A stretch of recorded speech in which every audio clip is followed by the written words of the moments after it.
Alright, what is up, guys? Hello, Yeeter Master. Welcome. Ready for some 100% accuracy analysis? It's going to be the most accurate analysis you've ever seen. Actually, just kidding. What I'm going to be analyzing is games that have a 100% accuracy score in ChessBase, which, as you may know, is nearly impossible. I don't actually know how the accuracy score is calculated. I think it's some kind of just like difference between the accuracy of the moves played and the top engine move, something like that. So it's not like a rigorous math concept as far as I know. But it's very, very hard to match the engine 100%. If you are, you're probably cheating, right? So I found a bunch of games, courtesy of a certain YouTube video, in which one player, Hans Niemann, has 100% accuracy, which previously hadn't been done over the course of several games the way that, at least the way it was portrayed in the video that I saw. So I thought it'd be interesting just to look at these games without the engine initially to see what is it like to actually analyze a game where one side is playing perfectly. Like, can someone around my level even notice that it's perfect play without the engine actually running? Like, would this arouse suspicion if this happened in my own game, for example? So this game is Mishra versus Niemann from, let me see, 2020, them good old COVID lockdown days. And Niemann has black.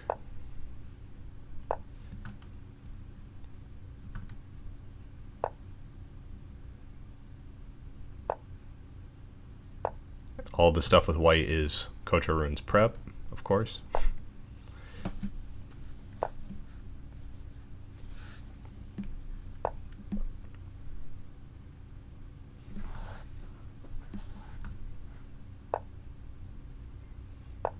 There's an interesting thing about this opening where a lot of the time people feel provoked to play h3, and it's really just not necessary to even undertake such things. But I believe that this position, or one very similar to it, is equal. I think something like this is playable, although it feels kind of weird for the white player, perhaps, to be provoked to play on the side where black is developing the play. And also to be fine after allowing the thematic breakthrough with g4. Alright, Unimaster says h3 is bad. There is some position where you can play it. I think it might be this one. What do you think is the issue here? So like, let's say I just play knight d2.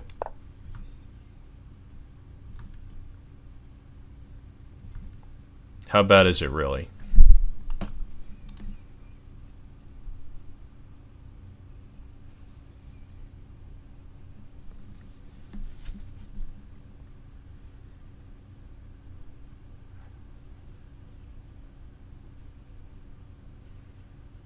I think white should be able to hold on here. Why allow your opponent the pin? Good question. The reason that you might want to allow bishop g4 is because you really cannot hold the kingside forever.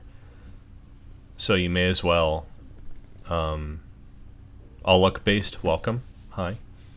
Yeah, so like if I think it turns out that it's not so convenient for black all the time to have the g file opened up. Like, I don't think this gives an advantage for black.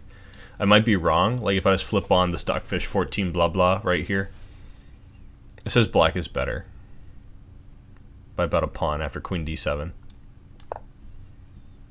It's going like up or down by like 0.3. Yeah, it's showing 0.8 right now. I think I might have analyzed this with a strong engine and seen that it's like close to equal, but I do agree that the bishop on g4 can be annoying. I just think it's not like lost. I don't think black is that much better. I'm not down to play right now. I played viewers like my last two streams, so I want to analyze these games today. And feel free to just say whatever you're thinking about these games too. We could always play another time too.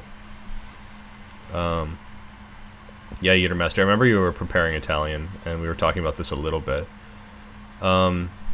I'm trying to remember though. There is some position where it's fine to play h3. Maybe it's not Maybe it's not right now. What else could it have been? Maybe it's like this.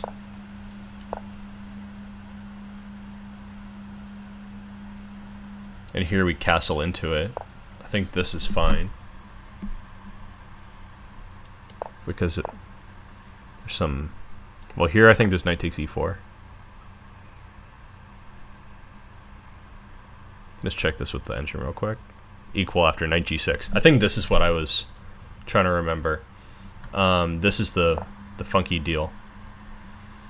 Where you have like a lot of play for the pawn. Yeah, I was kind of grasping there. This might also not be what I was remembering. I know there is some situation where you can play h3 and after g4 pawn takes, bishop takes, it's really not a big deal. Maybe it's like after... Maybe it's here. Let me see.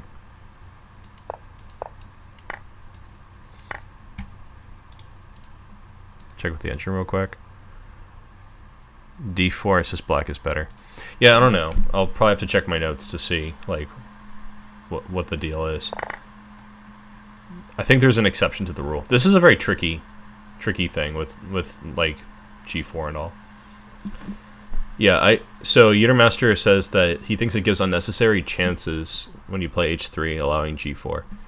I feel that. And I try to avoid allowing g4 in that situation myself, even if it is equal sometimes. Like I just don't really care for that. But anyway, this is the game. Here g4 happened and he played knight e1. I think it might be different now after knight h4, because after they take... Can we still play knight g6 here? No, this is actually better for white according to the engine. It says f4 here is better. I vaguely remember looking at this, but as Utermaster remarked the other day, I don't really play e5, so...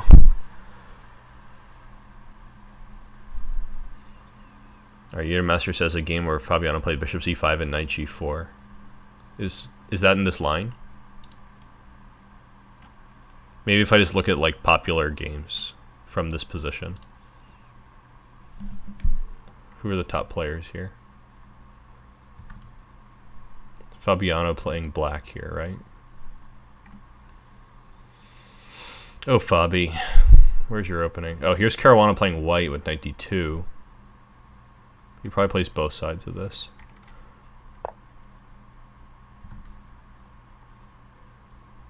Utermaster, if you find the game, just send it over on Discord. We could always throw it up on the study if you want. Or talk about it later, whatever.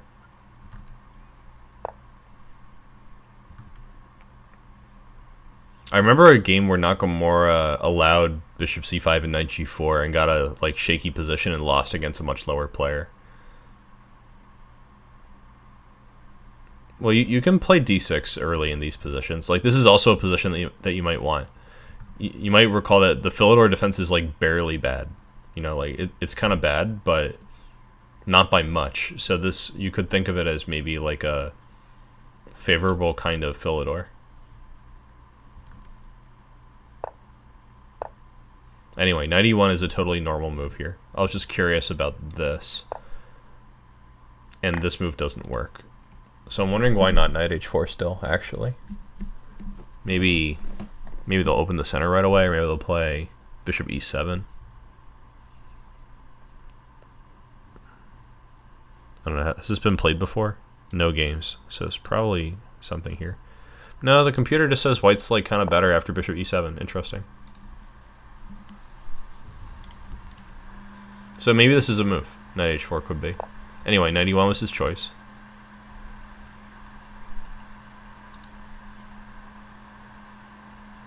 Oh, okay. Yeah, sorry, I misunderstood Utermaster. Yeah, definitely if you play d6 early, you can't play bishop c5. Almost never are you going to play d6 and then d5 and then bishop c5, because like that waste of time is already pretty impactful, because it means you haven't castled yet if you're trying to play d5 and bishop c5. Okay, so anyway, here come the pawns, and then there's this f4, which I consider a good move. I think this is probably all prep, nothing too crazy.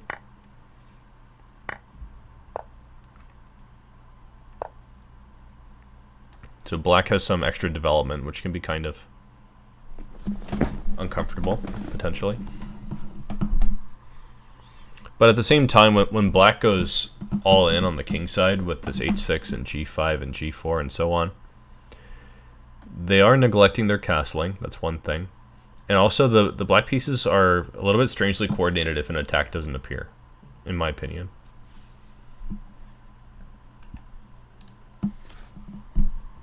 So they're sort of obligated to do some stuff. Queen e7, preparing bishop e6 is very normal.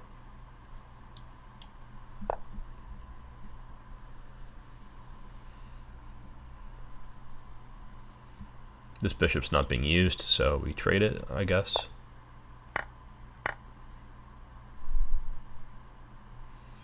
This in-between move looks like a blunder because of bishop g7, even though they have the move knight e3. The knight is going to be trapped here on f1, and meanwhile, this is a problem. Oh no, the rook is not there anymore. Hold on, so maybe this is something to pay attention to.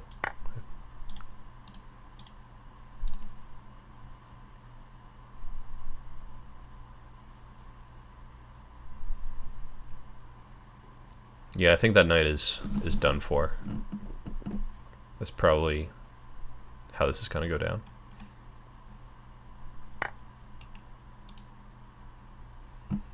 Alright, Unimaster says that he rejected the idea of playing g4 early in the game like this because of the f4 ideas. Okay, yeah. I think f4 is very strong. Like we already saw in one other variation that f4 is a very good move. So it doesn't shock me that it's good in the main line. I might even put an exclam on it just for emphasis. Here, white is actually spending like a few moves in a row just to get the f4 break.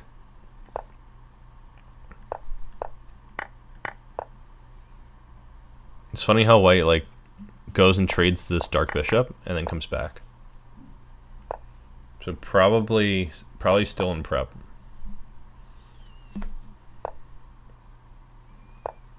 This could be the first move out of prep. G3, I'm not sure. Could even be prep. Maybe it's a main idea. I kind of thought black was going to just castle. After all, what could really go wrong if you just castle in this position, right? Right? Well, I guess there's d4. Maybe that's a problem.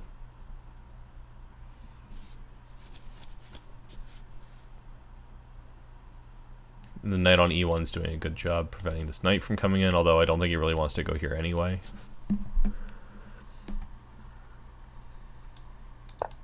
Maybe something like this. White has a lot of space, and black pieces look kind of oddly coordinated. I wonder what the evaluation is for this position. I'm not sure. I think I'd rather come back and look at this than just check the engine. I mean, at the very least, I don't think white is losing this e-pawn. They could just play bishop c2 or queen c2 or queen e2 or something. But definitely not d5. I think we're a lot more likely to see something like this than like this move. I consider this kind of dubious because the knight comes back to e5 and looks very, very good. I think black's better here. It's not always good to play move with tempo, it turns out. Okay, so I thought castling was the main thing.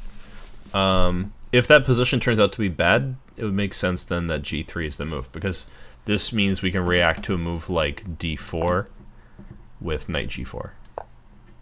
And that makes a lot of sense to me. I wonder if there's another option here even. I guess we should take first. And after king takes, then knight g4.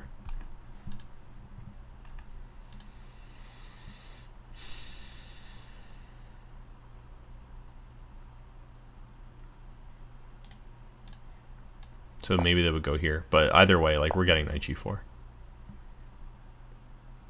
I don't think king h1 is better than king h2. It's just same deal.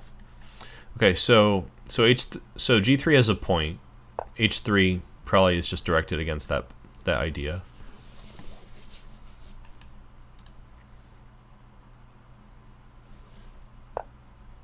And then black is playing it anyway. If this works, that's a very interesting move.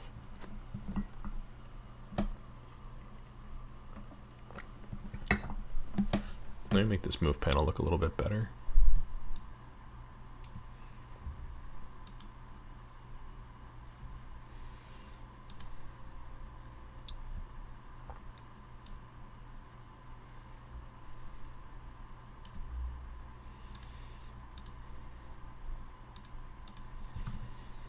Yeah, so this is fun. I think it's just like I'm gonna checkmate you type stuff, because if I take this, I'm pretty sure that it runs into an immediate queen h4. And you can defend with a move like this, but then, well, the queen's hanging, so maybe I should pay attention to that.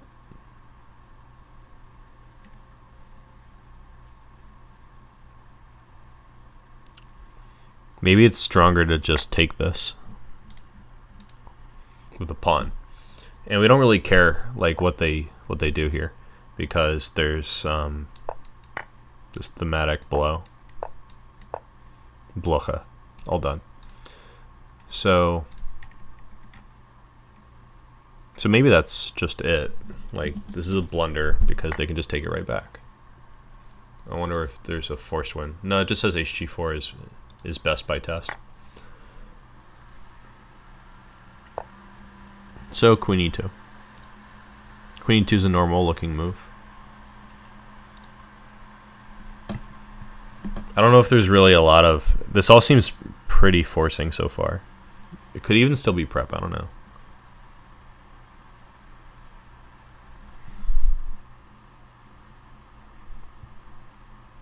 If we play a move like d4, which is, I guess, what white has been going for all along, we run into this kind of thing. I wonder how this shakes out. Like, is it worth it? Because you could take this after all.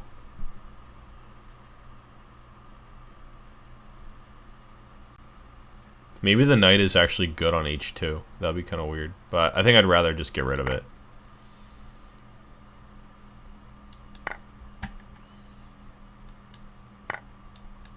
This would be kind of weird to put a knight over here.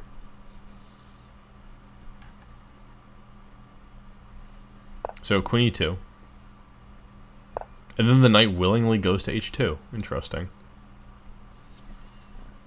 Yeah, Unirmaster was pointing out knight takes d2. I guess in the same position where I was looking at it. I think that makes the most sense. Just get rid of the knight, it's hanging. But it looks like here black is deliberately putting the knight on h2. We just saw a situation where they could choose to put on h2 after taking the rook. Here they're not even like trying to preserve the knight necessarily. I think they could have just kept it here on g4.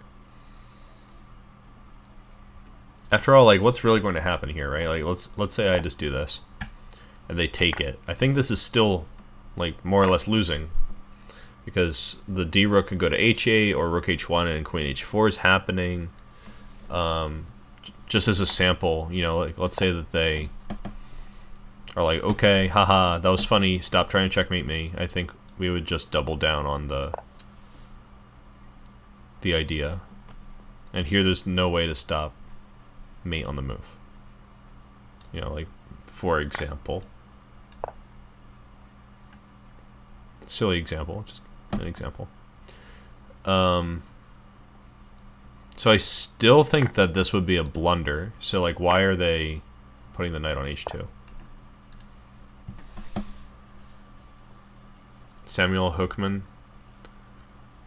Oh yeah, you're right, Samuel. It is because Hans is just the GOAT. How could I be so silly? I mean, the chess speaks for itself, right?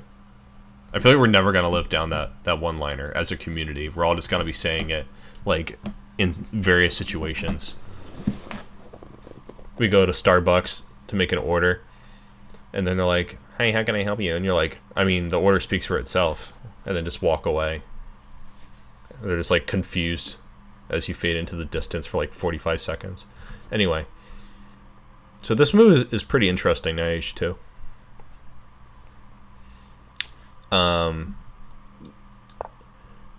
Rook trapped. I don't think so. Like, I could always put it on F4, right? I don't know if I want to do that right now, or like make a counter threat. Well, Queen E3 was played in the game, but like, is it really trapped here?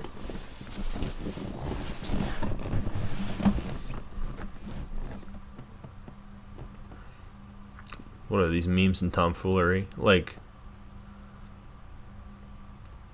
this, maybe? I think I'm getting at least 2 minor pieces here.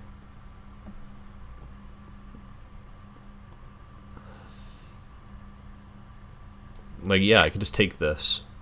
The bishop is hiding there. So knight g6 looks like a mistake to me. I don't think I can really justify that. So if it's trapped, how is it trapped?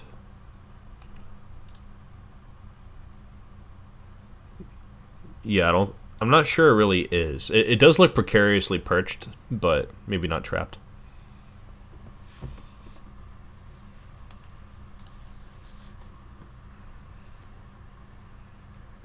Okay, but anyway, Abi chose Queen E3. And so the rook just takes a little trip down amnesia lane, goes back to H7. And then here's that same move that we had to play. Then H4. Now he could play it now, right? Because F7 is defended. But this is the situation where I think I'm getting at least 2 minor pieces. Like, I take this one, then you take this one. Of course, what else? I take this one. Oh, there's actually Queen E5 here. No, I still take this one, then this one, then this one. Yes, very good. And I think this position is winning for white. So this is like the aforementioned imaginary winning 2 pieces for the rook, which looks good for white. I don't think that's terribly hard to calculate if it makes sense. You know, like, it says H4 is the top engine move, but anyway, like, oh, here we even missed bishop F7. I wonder if I was right about my shenanigans here, though. Okay, I missed Queen E5, looks like. Let's check this, too. Wow, I'm so off base. It says Queen G8 is completely winning with the double attack. Okay. But like, let's just check this and see. No, this is also winning, so maybe I'm not totally and utterly deranged. Like, yeah, this is another idea that I thought of that I didn't really mention. That they could try to ruin the pawn structure, but there should still be like plus minus.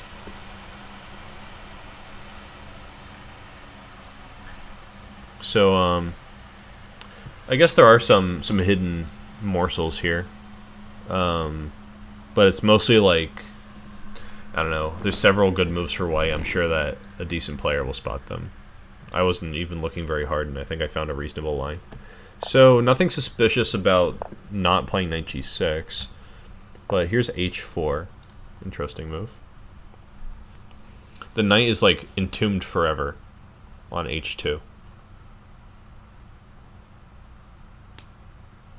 It's sort of like, it's annoying that there's a pawn on g3 as well, and that whole complex kind of is a thing together. But it doesn't look terribly scary right now. It's a little funky that black has spent all this time to like cement the knight on h2. But you know, I can dig it. I think it might make sense. You know, maybe you're having a creative day and you're like, you know, what if I put my knight on h2 and just prevent the rook from going on f1?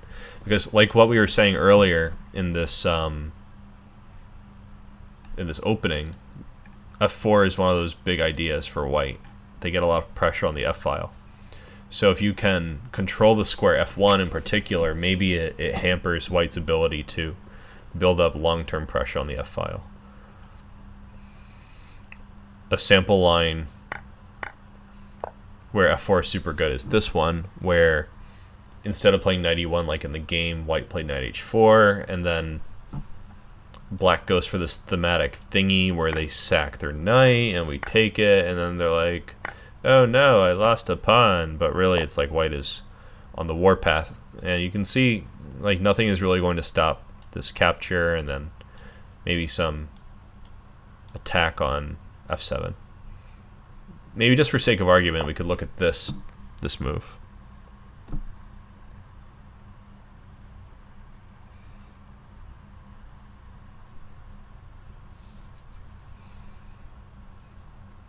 I think I would go for this one. For example, throw this check. That looks very valuable. If they take back, it looks like it's the same. So I think this is kind of the logical extension of f4. Anyway, that's just an example where f4 is good. And even in this position with the knight on e1, it ended up being good. Just fast forwarding to where we were. So this is really where the shenanigans begin with like... So g3 made sense because we need to get some room for this knight maybe on e5 to meet d4. And then we do it anyway. Then height on h2 to control an important square. Okay, so I don't think knight h2 is too crazy at this point.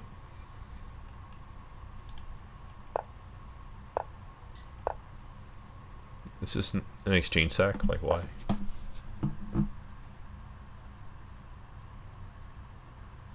Okay, yeah, I guess d4 is saying my rook is not as good as your knight, or my initiative's gonna be way better once you lose your active minor piece.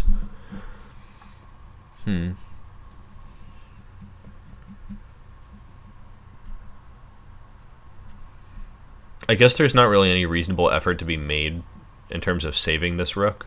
It's kind of like the rook is trapped after h4. That's something unexpected. That might be kind of interesting from an analysis standpoint. Like when someone's playing this position and they come over here and play knight g4 and then knight h2, are they really seeing that the rook is going to be trapped a few moves later with natural play? This move queen e2 doesn't change anything about that possibility as far as I can tell.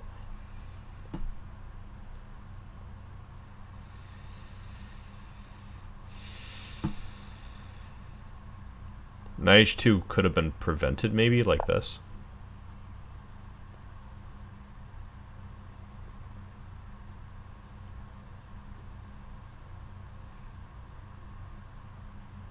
But maybe it's not obvious that one would want to do that. Anyway, h4 is maybe a little bit subtle in terms of realizing that this rook will be trapped on f4. But not out of the realm of reason. Okay, so he chose to sack back.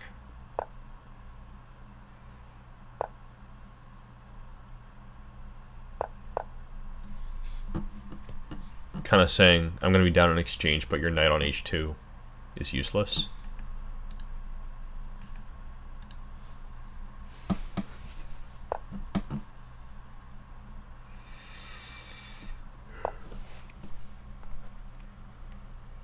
Okay, so now he's finally threatening to play rook e4. So,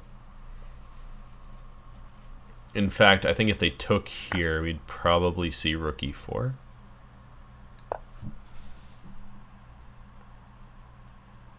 If they try this, then it's all good. So they wouldn't do that. That's kind of silly. Just to prove a point. Maybe they would try something like this instead.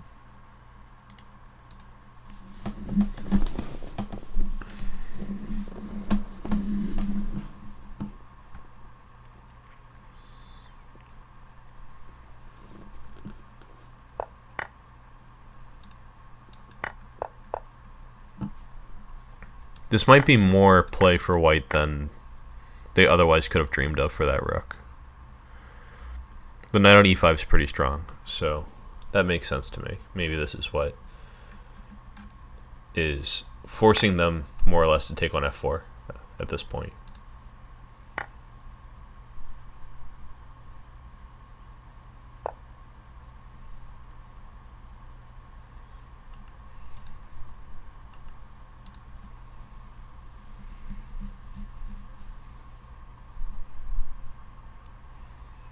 Yeah, what's the deal with c6? I don't know if I would feel so inclined to move the pawns near my king right now, but what else would I really do in this position? Taking on e5, maybe? Does this just give white a lot of space, or does it successfully reduce the position? I think if they do this, we're probably in good shape.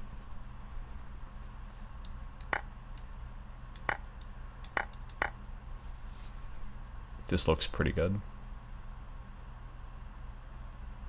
The knight on h2 is not coming out, but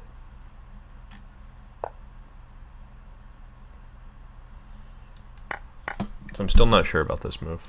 D takes e5. What do you guys think? Is this move fine? Is this good? I think this is probably the more ambitious way to take back.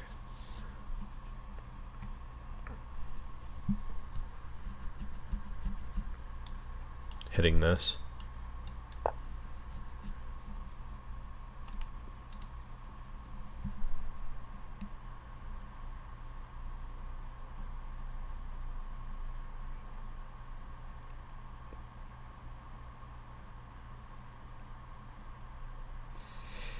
I kind of feel like white just wants to trade pieces here, even though they are down in exchange.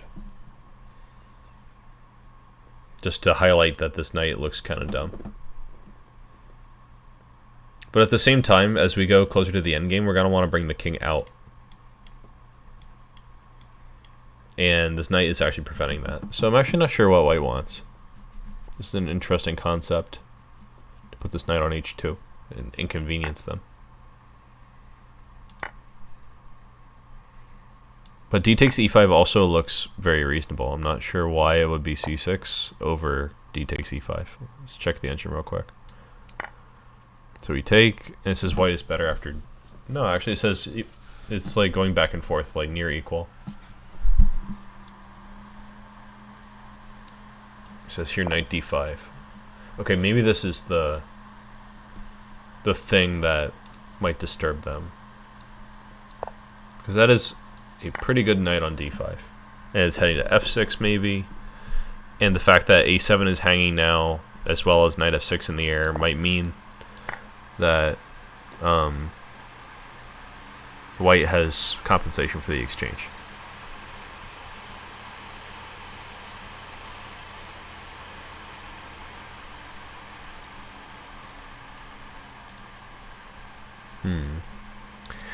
So c6 makes sense when I see that in this line knight d5 is kind of good. So c6 is preventing knight d5. Alright, Unimaster says if black doesn't get an attack, then he's basically a piece down. I'm not totally sure that that's the case because of the fact that the white king is trapped. The knight and the pawn on g3 together are trapping the king. But I agree in the sense that if white can trade pieces and capture on h4, then they probably will have something pretty good going on. Attacking would be the main thing, but I also think that there are endgame prospects for black, surprisingly, because of this knight on h2. Oh, by the way, just to talk about things only somewhat related to chess for a second, Unimaster was telling me that I should get like RGB for my background. And my background is going to be changing very soon because I am moving somewhere else in 3 days. Or less than 3 days. Yeah, less than 3 days pretty much. Depends on if you get down to the hours or not. So I will probably be pimping my streaming setup at some point. So if you guys have suggestions about what would make this more visually or auditorily pleasing, just let me know. Yeah, I figured you were joking, but you know, it gets it on my mind. I was thinking more about getting like good lighting, something like that, you know.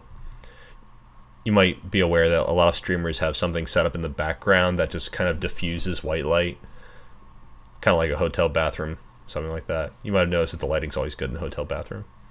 Something like that would be good, where it's just like you can actually see. It's not shady. Like, who's that?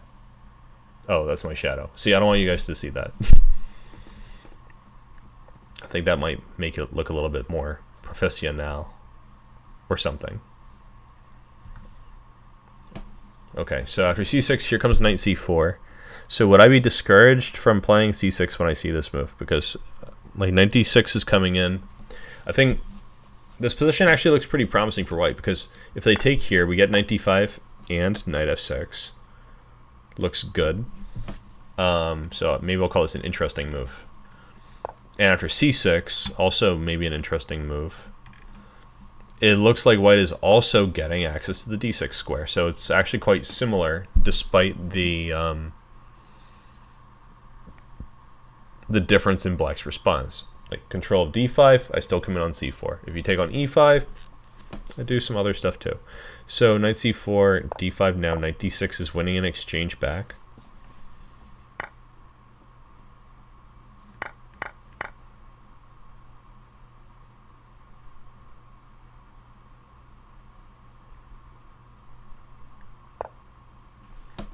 And then this pawn is dropping off. Well, it's not shocking when you get the double pawns.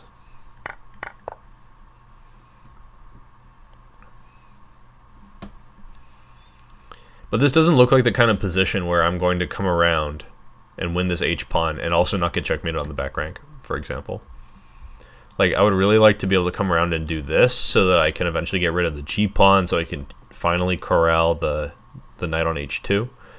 But this rook actually is also needed to guard the back rank. So was white just kind of like in trouble from the very beginning? Because here is the last moment where they really have two rooks, right? And if you reason that a rook has to capture on h4 because the knights have limited mobility to reach h4, it just seems like already from here, like white is in a lot of trouble for the endgame, which I think is pretty unexpected. Starting from here. And after h4, I'm going to give this a good move symbol, because I don't think there's any way to not lose the exchange. Let's check with the computer real quick. Alright, suggesting knight f1, which goes against our whole idea of winning this knight on h2. And it also suggests d4. Even with a little bit of extra firepower. Yeah, it's still showing like a position that is not crushing for black. Well, I don't know, it's kind of going up over time. This is minus 1.5 now. Pretty dangerous. Hello and buenas noches. Samus. Yeah, my shadow clone is the one who's turning the crank for the fan in the background on my stream every time. Right. So, yeah, this is actually quite interesting, because maybe knight h2 is some kind of like brilliant move. It looks like there's a lot of trouble stemming from it, but it's not obvious at all for a very long time. Even here, where it's like, you know, an exchange is sacrificed, it doesn't look like black is winning to me. Because white is winning the exchange right back. You know, they have knight c4 coming in, they have knight d5 coming in, you can't stop both of them, so an exchange is going to be lost. For example, if you play a prophylactic move like this one, I'm going to call this just dubious. You know, I didn't really evaluate it, but, you know, they're just flying in the pieces, right? Like, they go here, winning an exchange. In fact, here winning more than, no, maybe just an exchange. Anyway, I don't want to analyze this too deeply. You can just see, like, this is, it looks like white has a lot of play, but then all of a sudden, after all these trades and rook h6, it's not the fact that this d pawn is dropping off that's so worrisome. It's that we can't really win the h pawn in any universe from here. And that justifies the knight arriving on h2 on move 17. So this is 11 moves later. I've done some combinations in tournament play, even when I wasn't that strong, where it's like 17 moves long. But it's usually like all forced stuff. And it's all like obviously forced stuff. Well, maybe not that obvious, but like pretty obvious. Here, I think it was all forcing play, but a lot of it was not obvious when you look at it. Which is kind of interesting. So now 92. And he doesn't even take the pawn. I thought he was going to take this pawn. Let's say they take the pawn. What's going to happen here?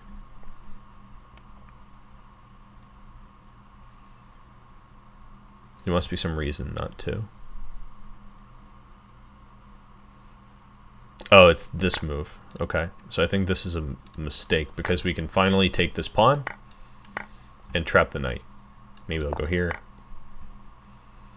And we're doing well. I think white is better here. Like, substantially better. I don't know if it's winning, but let's see engine. Okay, it says winning.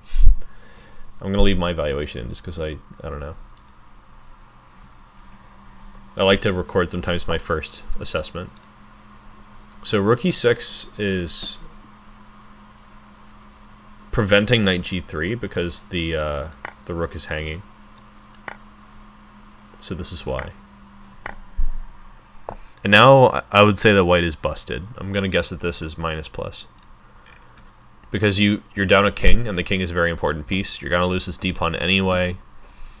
I don't think there's any way to win the h-pawn without... well,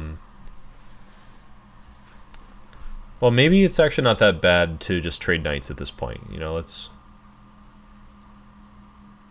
pretend that you get, like, bishop d1, and then, like, knight c1 to d3 to e1 to f3. Something like this.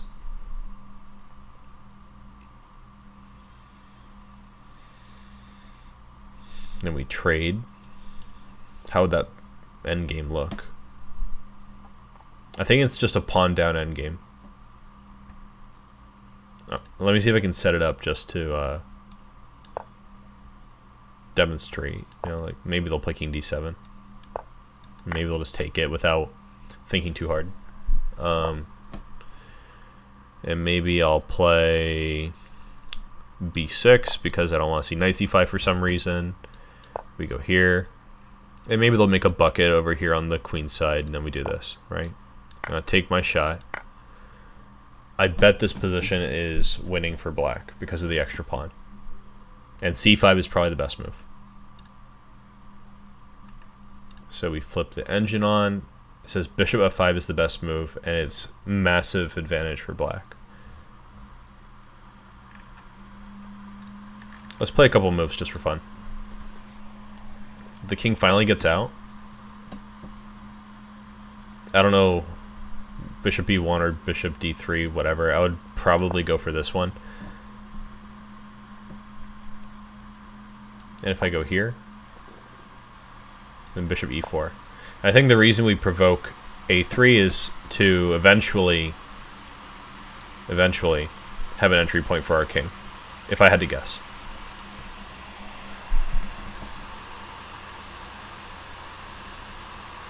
Something like that.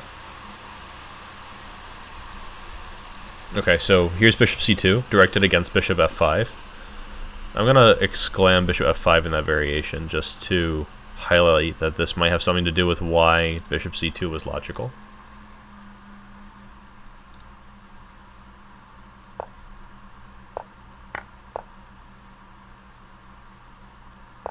Now it's defensive play, I would say, trying to exchange some pawns.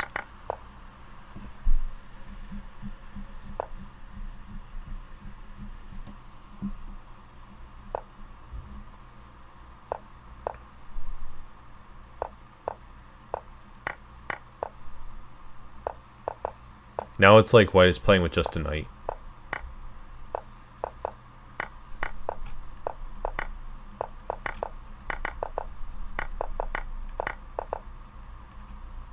Yeah, this is a really interesting game. Really crazy. So the premise for what I'm doing today is that I know going in that this is an example of 100% best play in terms of how one side matches with the engine. And it was black who was playing optimally. And it's true. I didn't really ever have a moment when I was analyzing this game where I was kind of like, maybe black is doing something suspicious. Except for a move that turned out to be like a brilliant move. Something that I just really didn't understand. I don't think I ever found a situation where black played something that was subpar. All of my interesting moments are like, well, what if white does this? As far as I can tell. Yeah, so c6 I had some minor criticism, but I just didn't know. Because it's like, there's two ways to lose an exchange, and I thought they both were interesting. So I marked c6. Okay, I showed a couple of moments where it's like, why don't you play this move that looks a little bit better than what you did?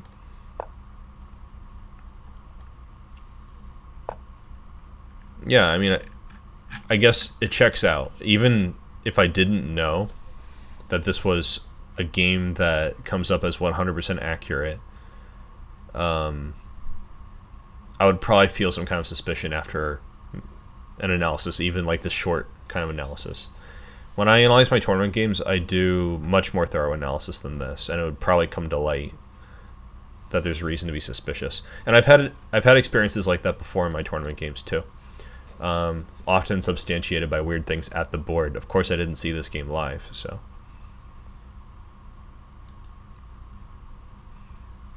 I don't know what the board situation was like.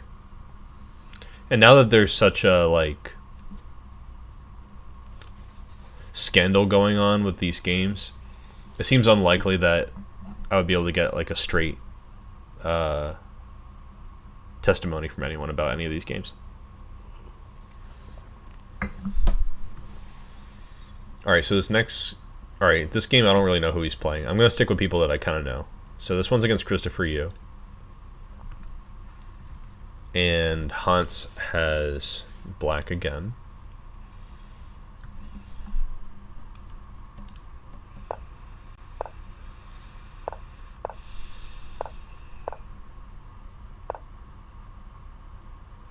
So this time we have some Spanish stuff, Spanish flu, because I'm sick of seeing the Spanish.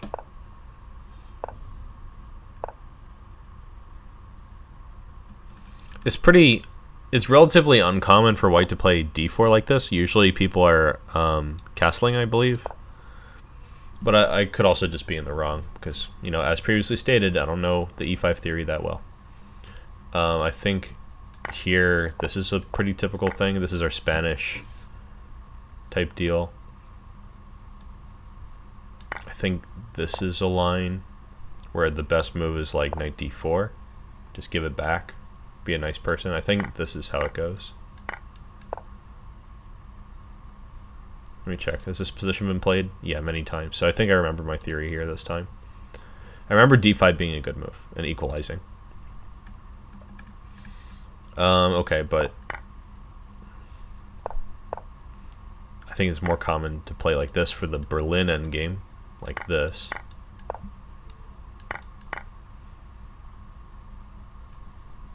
And this is, of course, some kind of interesting situation.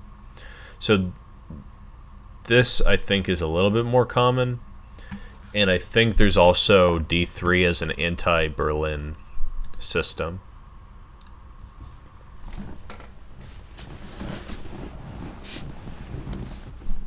Unimaster says the main move is bxc6, like the b pawn instead of the d pawn. I'm pretty sure that the Spanish endgame is like very common,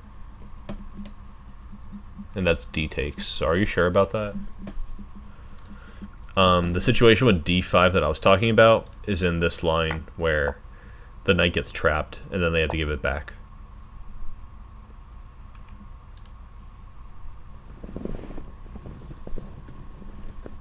Okay, gotcha. So you meant bishop takes c6. And I don't think it's check, but, you know, right here. This is what you mean, right? Yeah, so we take like this. I believe taking this way is a mistake because white ends up with a lot of the perks of a Spanish endgame, but without actually having to go to the endgame. Ghost Pates, welcome. Hello. Hope you're doing well. We're just looking at some 100% accuracy chess games here. Yeah, bxc6 is definitely bad. It just goes without saying. It speaks for itself. yeah, the moves speak for themselves.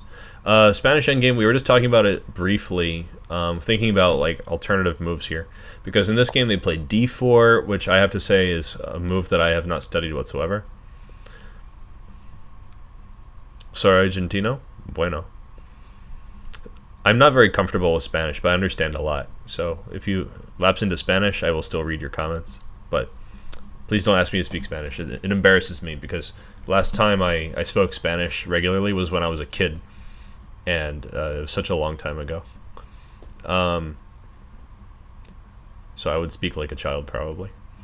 Utermaster says d4 is really weird here. It's somewhat weird. I wouldn't say really weird, but it's definitely not the first thing I would have studied here. Ghost Pirates, yeah. My father also does the haha with a J. That's definitely an advantage that you have over other people in laughing, that you can laugh how you like.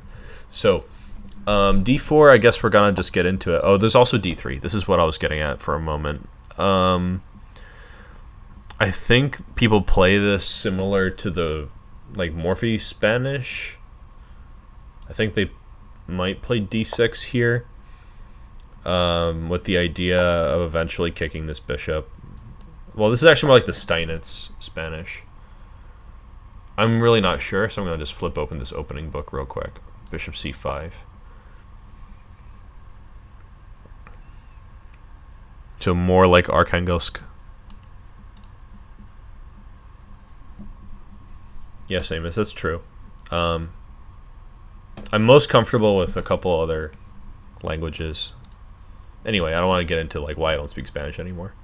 So bishop c5 makes sense. d6, it looks like it's very common as well. Okay, and the other moves are more rare and they don't score very well. So I imagine there's really just two moves here. So I can always come back to that, but that's not what happened in the game. So we can go ahead with this d4, which is interesting. So I'll mark it interesting. Why not? And e takes d4 is pretty much obligatory. You might even say it's thematic that when someone plays d4, you take on d4. You know, just saying. It might be thematic. So castling is normal, which is also thematic, sort of like the Scotch Gambit. Except here we have a bishop on b5 instead of on c4. But similar play in the event that they decide to go ham with knight takes e4. I think rook e1 should probably win more or less routinely. Let me see. So d5. Yeah, okay. This looks very familiar to me. So I can take this one. They might play a move like this. I could play f3 right now. But I could also take on c6 right now.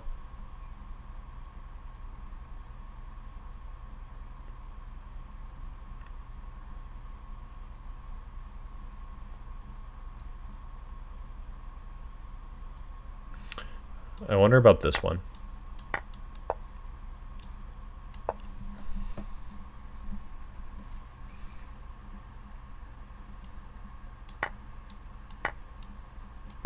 This is a forcing line, so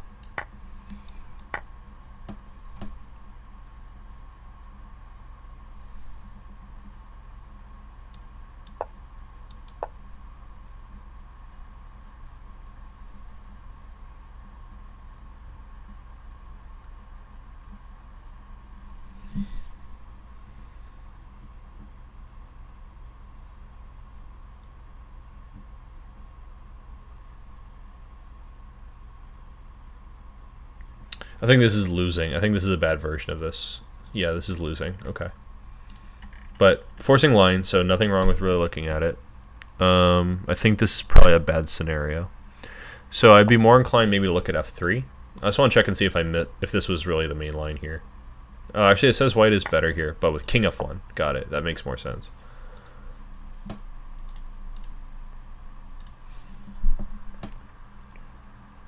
Yeah, of course, because queen h4 isn't threatening mate anymore, so that kind of has to be good.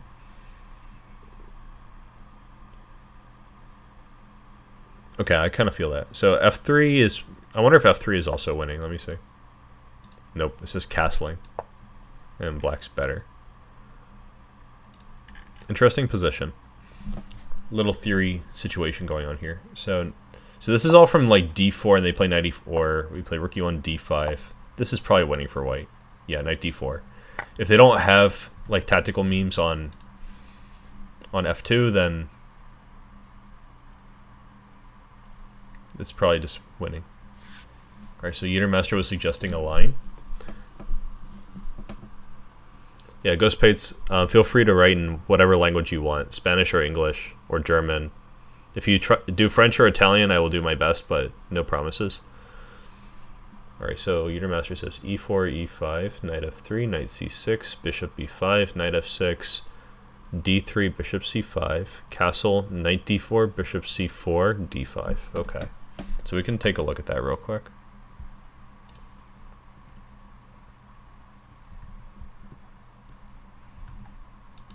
Just to flesh out this little thing here. So I think he said castling. Knight d4, bishop c4, and d5. Is that right? Okay. I imagine taking is forced. And then they could castle or take on d5. Or maybe do something else.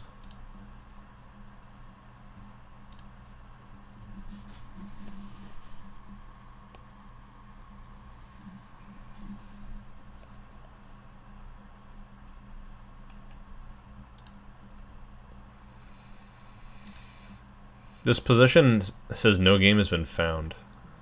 So there must be some reason. Maybe he meant d6. d6 has been played. But if d5 has not been played and it's a good move, that's interesting to see. So let's actually check it real quick. This is close to equal. Interesting. It says e takes d5, bishop g4. Oh, okay. This is kind of cool. Knight bd2, b5, yes.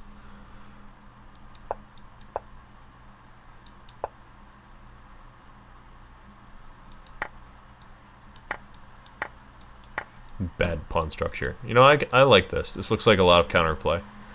Maybe if I'm playing e4, e5, I will have to pay attention to this.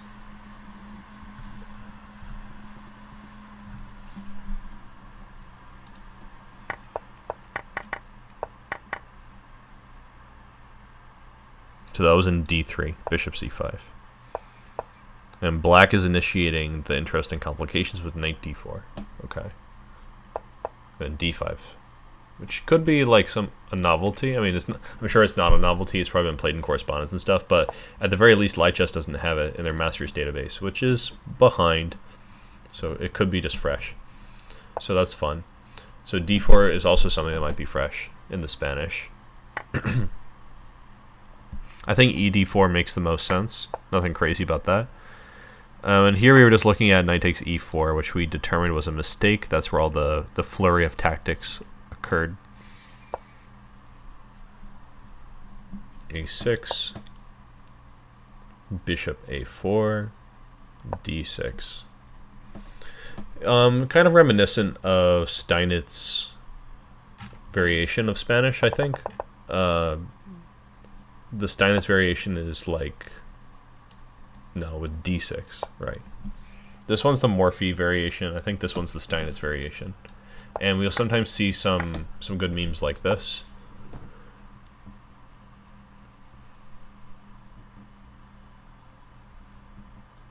And eventually, white will have to take on c6 if they want to double the pawn structure. I think now is the last chance because of bishop d7. So you might get something like this. How similar are these?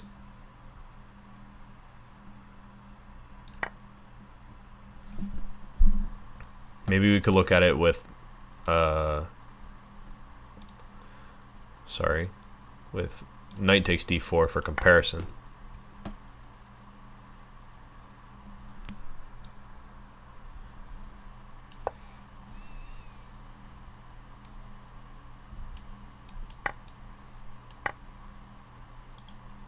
This is maybe more of a direct analog because of the piece placement with the knight on d4. So maybe I'll flip back and forth between these two.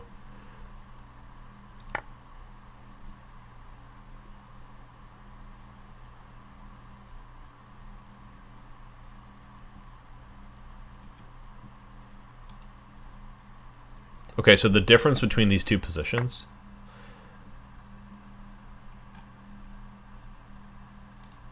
is a pawn on a6 versus a bishop on d7. So I think that arguably this could be a better version for white.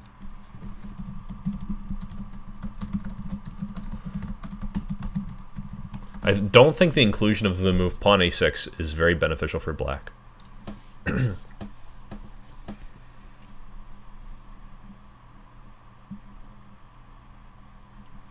Yeah, Utermaster, that is a pretty crazy line that you were looking at. I think maybe we should take a look at that at some point. I'm also willing to play white against you in that position if you want to try it when we're playing the casual games on stream, because I really don't care about what happens. It's just interesting to look at. Okay, anyway, so here comes bishop d7 and queen f3. So black has played the move a6, which is maybe not that useful. Could even be weakening.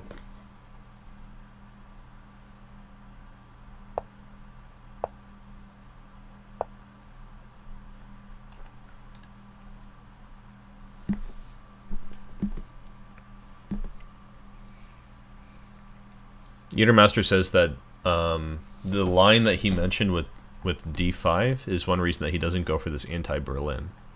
So that's the one with d3. This is our anti-Berlin. I think it's even called that.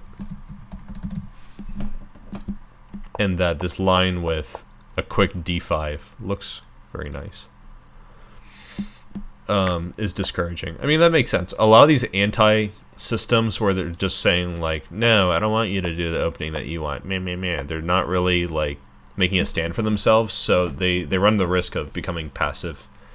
And I think there are a lot of sharp lines lurking in these, like, anti-London, whatever kind of systems. Anti-Stonewall. Like, if you try too hard to avoid one particular thing, you might be rigid and allowing other things. That's my intuition anyway for the opening stuff. So there's h6. I think the reason for that is that if you play g6, then there's knight h6, which looks very reasonable for white, because you'll have to give up that bishop, and that's probably not very fun. And we play chess for fun, right? So h6 maybe is more keeping the fun alive.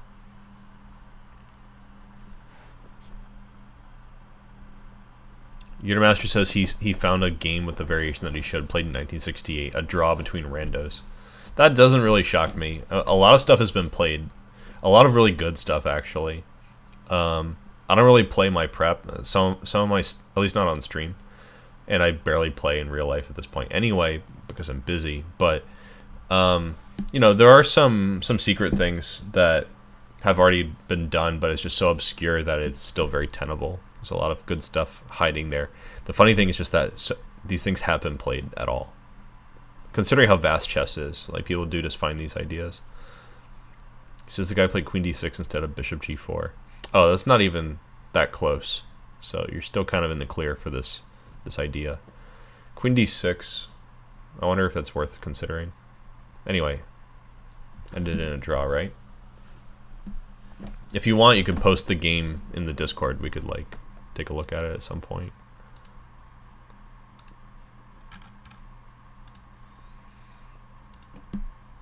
Alright, so h6 I think is directed against knight h6. Rook e1 is all just natural, normal stuff. This is preventing e5, I think. I'm imagining g6 looks pretty logical, but it might run into e5.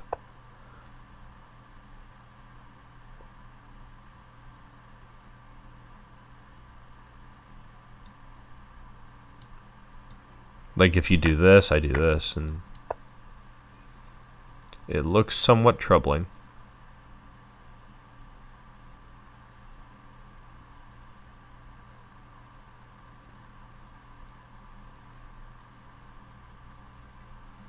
For instance, you actually can't take on f6 immediately, so I might just go ahead and do this. This was kind of my idea. White's winning. I wonder if white's also winning here. Yeah, it says white's just plus minus after knight c3. That's maybe not even the best move. So anyway, I think g6 does run into e5. Let's just double check this for a blunder. No, this is plus minus. Okay, so bishop c6 is directed against e5 because it's on deck. It's happening.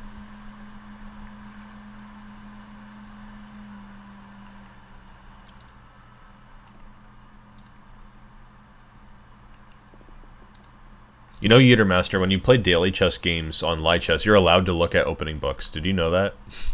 I didn't know that, and I was like getting destroyed by people who are objectively not very good. Not that I'm like super good, but you know, like it felt kind of weird. But I like daily games. It's kind of too bad that, you know, you can use all this analysis. Queen c3. That's an interesting move. What's the point? Just preparing e5 again, I guess. Renewing the idea. I think if you play slowly here, you might have to reckon with this move, after all. I'm flipping on the engine. It says after 93, it's like normal position, which is kind of what I was expecting. But I think that's actually good news for black, if this is only like plus equals. So this is an interesting move, but maybe not the best. Queen c3 looks more ambitious.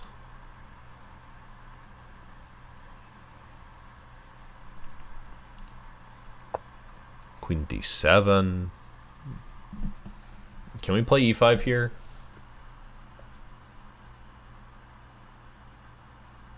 I think that would just activate black's pieces, honestly. I don't think it's good anymore because we can take and hold on, what was I thinking? I think I was thinking bishop e7, but that's really bad. So maybe go here. And my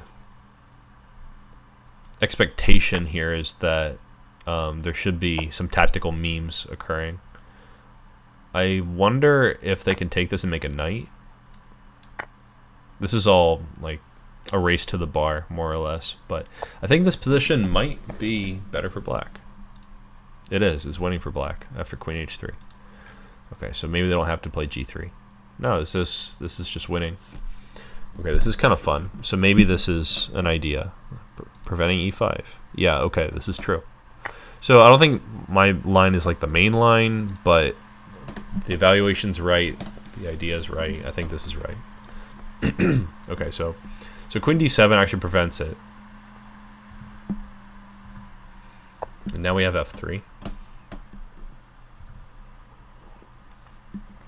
By the way, Yeatermaster, if you're hoping to do opening prep stuff, feel free to send me any interesting games, because I'm willing to look at them on stream. We could always discuss other ideas afterwards if you want to be more specific. Okay. I'm starting to lose my voice, so I think we're going to have to wrap up after this game. So, castle long. Bishop h6. I think as white, I'll be pretty happy with my position. Maybe a little bit uncertain because I haven't finished development. And here comes d5.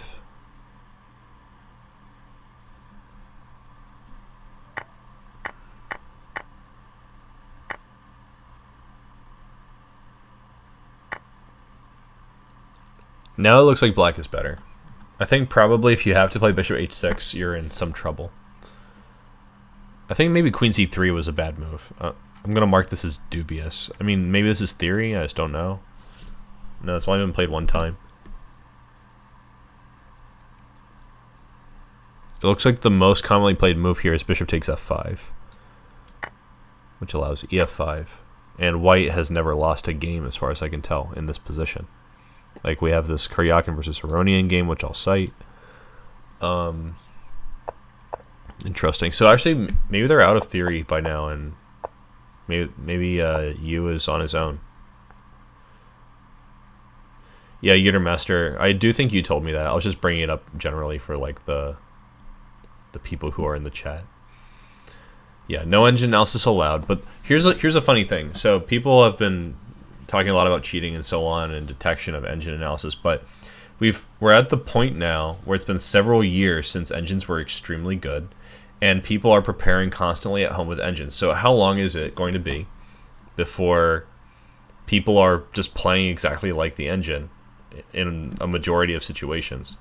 I think we might already be near that point. I think the average chess player has gotten really strong in the last few years, and all the opening prep is just like people memorizing engine lines. So how often do we have games like this where it's like we are just in somebody's prep and it's engine prep, and it makes them look like a cheater because they have just prepared extremely well? Could be. The thing is, it's just so unlikely that they could do it back to back, so you can build a good case for that someone is cheating when you see that kind of thing where it's like 100% accuracy in like 10 games in a year. That, or even in 3 years. I think that is pretty good evidence, but if you see it as one game, you can't be like, oh man, that person was cheating. They had a 100% accuracy. It definitely does happen now that we have so much engine assistance in our training. It's an interesting problem. Food for thought. Anyway, once I see that like I have to open the H file to finish my development, I think that white is in a lot of trouble. Like, yeah, they got a couple of pawns, but this position does not look good.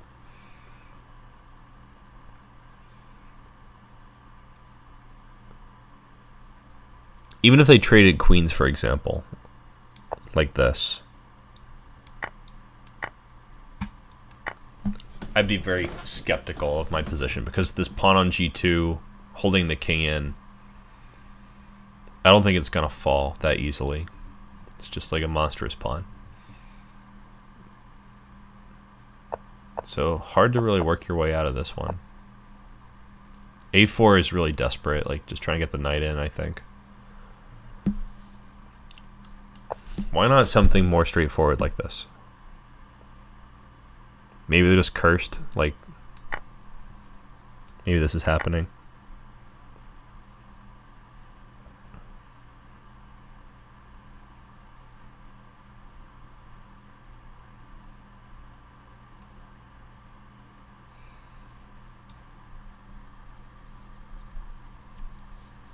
Something like this.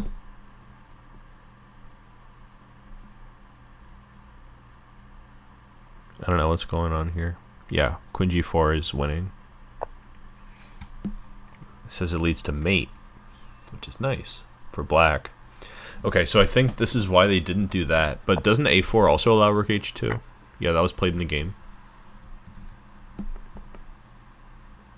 So maybe they're just desperate, like they don't have any way to cover their king. I don't find this that suspicious though, because I mean it's thematic to sacrifice your king side to attack the front of their king, right? It's not that insane. But I don't know. And black wins here.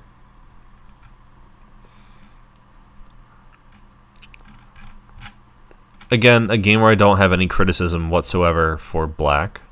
Hans's game. Yeah, I didn't even comment. Okay, I gave a couple of illustrative comments, but they're not really things where I have a serious question. Like, I know that the knight is going to go on h6, that kind of thing. So, interesting. Very interesting stuff. So this is, I think, another example where if someone... Like, if I didn't know that this was 100% engine accuracy played by black, I might guess that that was the case.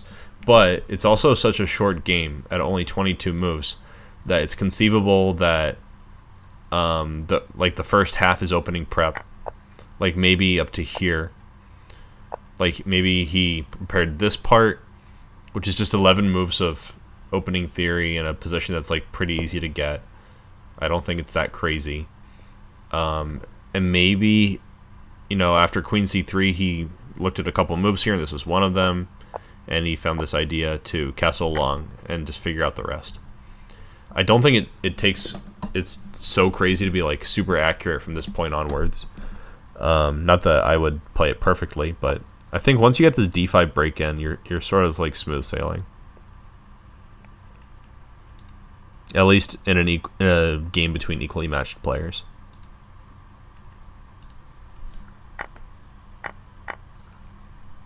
Yeah, maybe is there anything I'm missing here? Like any critical lines that need to be looked at?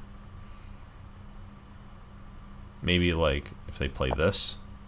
Well, it just hangs a knight. That's not good. Okay, that's dumb.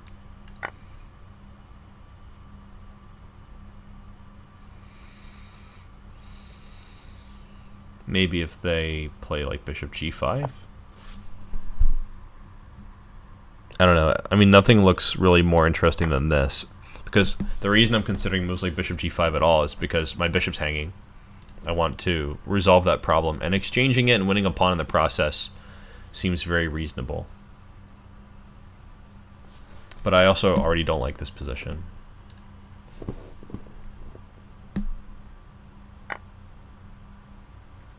I didn't mention this already, but clearly the idea is to go ahead and take this. And this position, I think, is probably close to equal, if I had to guess. Oh no, it says white's winning after rook g8. I thought here black would have compensation.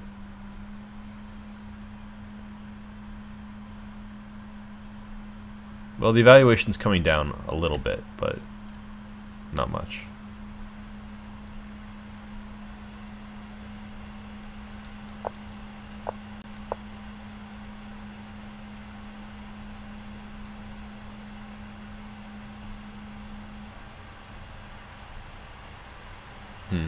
Yeah, I guess there's not really that much compensation going on.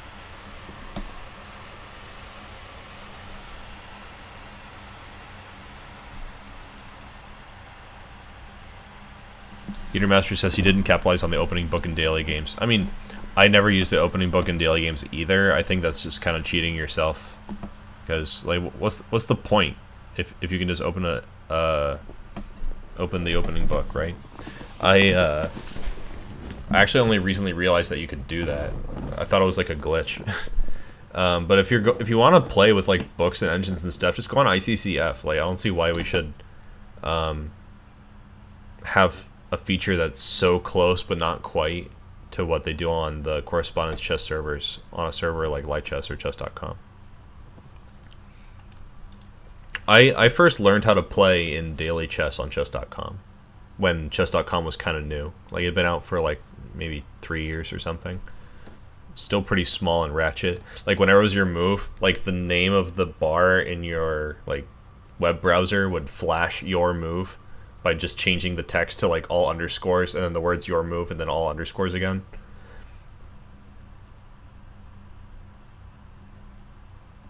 Master said they used to use the opening book in the old days. Yeah, but not for this kind of chess. Like for snail mail chess they would. But there's like a weird limitation on light chess where it's like you can use the opening book but you cannot use the engine. I think that's like a weird hybrid. I think it's better to be like all or nothing when it comes to those resources.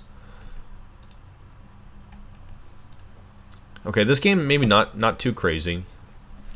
It's because it could be like all just really good prep. Let's see this one. Let's see if I can get a little bit more chess going before I call it a day. This one, Niemann has white. Tian, another person that we know from the East Coast, has black.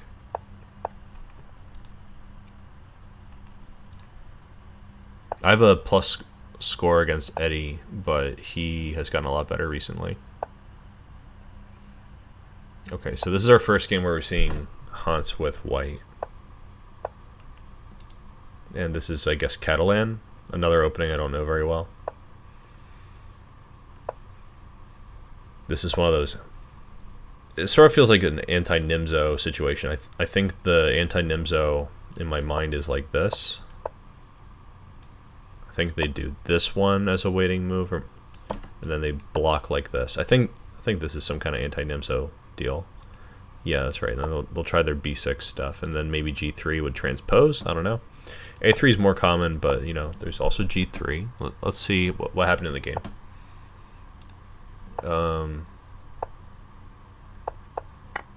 They took on c4 and then bishop g2. And then b5. Okay, so definitely not the same as this, but let me see if there's a similarity. Maybe.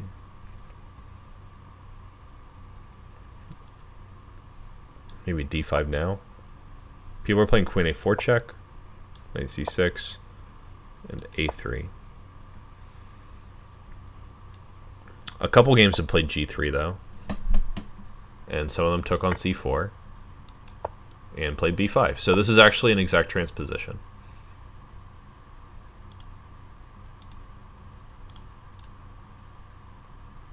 This actually happened in the game. See, I just flipped back to the main line, nothing changed. Let me see if I can make my opening book thing look a little bit better for you guys. Okay, I think it's about as good as it's gonna get.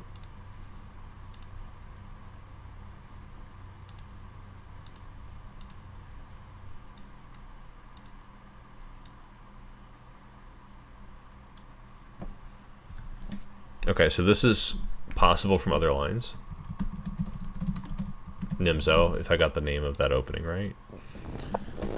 And here's our a4 deal. People have castled here too. I don't know the theory, so I don't have anything useful to say.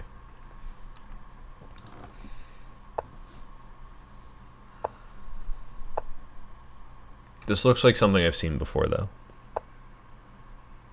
So far nothing too crazy.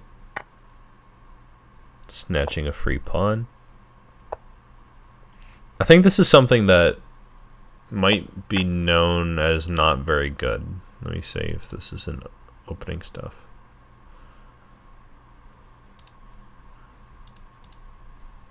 Here, the engine recommended move is castling right now, which allows e5, but whatever. So let's see how this...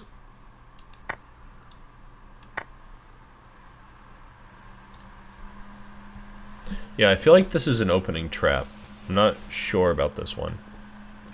Just because I don't know, I'm going to be conservative and just call it dubious. With the idea of taking here. Two dubiouses might be as good as a question mark. So bishop f4. Logical, maintain that bishop pair. And white just has very active pieces.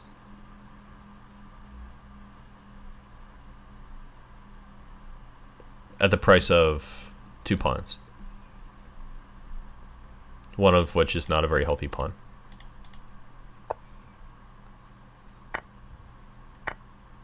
Alright, I stand corrected, but now the a pawn is maybe vulnerable until it plays a4, which could make b4 an outpost square.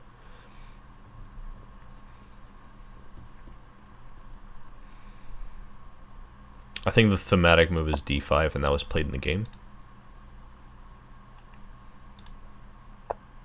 If they took here, I think we would be looking at rook e1 with tempo.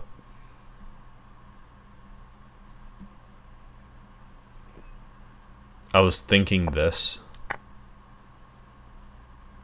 but then I noticed this. So maybe it's better not to do that and just take this with tempo on the rook.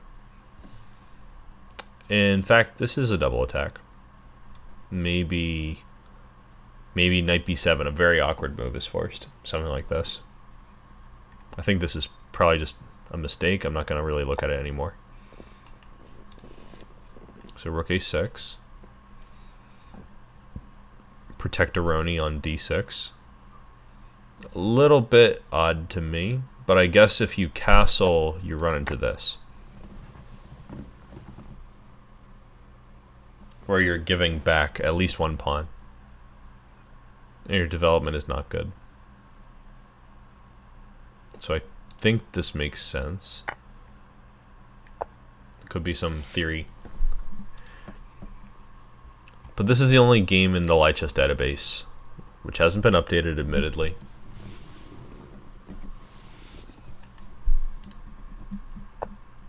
Rook a6. Overprotecting. It's the only move that protects d6. Aside from something stupid like king e7. So, logical, I think.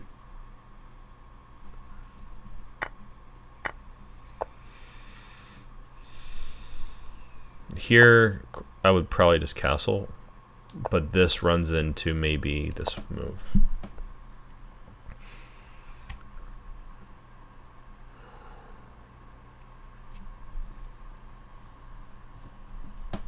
Yeah, I think this is why we can't do that.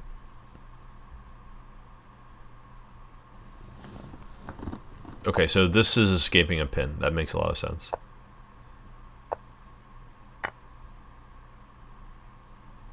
But this is kind of weird how white is getting this play.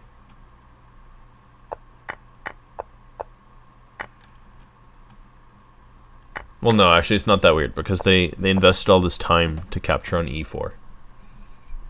And they lost the bishop pair. And that bishop that they gave up was their only developed bishop. So, okay, so this could just be materialism being punished in front of our eyes.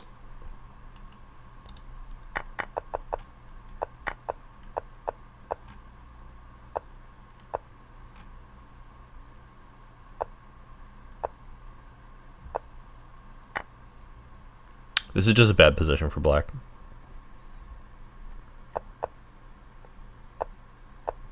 I'm not really too interested to see how white just like develops the pieces with tempo.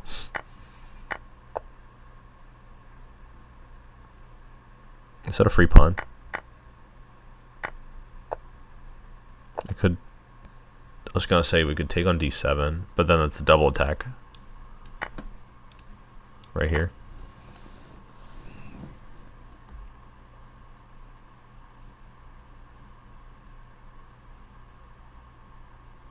Yeah, that's not working.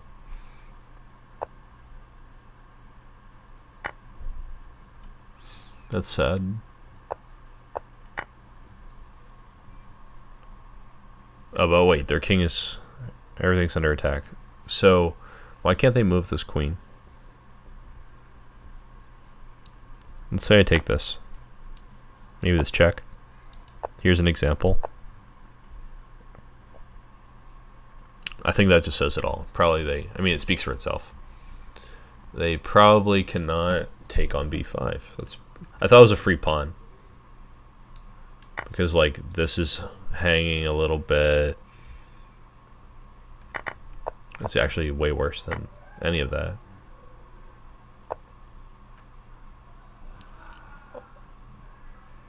Obviously, they can't take this.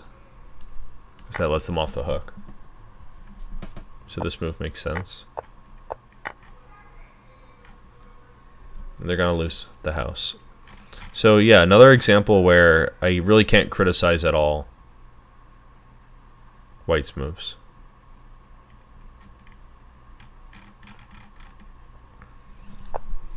Could this also be like opening trap stuff? I think so. This thing where you take on d2 and then take on e4, it looks a little bit materialistic. And it's also early enough in the game that, you know, someone could conceivably prepare this.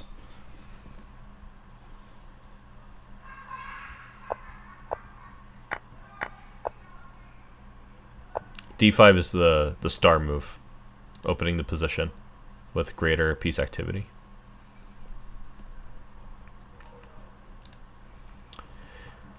Yeah, I guess what's kind of odd about these games is how there's so many of them. I have like a list of 1, 2, 3, 4, 5, 6, 7, 8. I have at least 8 games where it's 100% accuracy.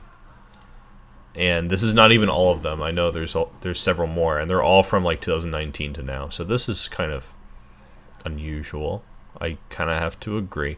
But if a person's playing super often, the way I think he is,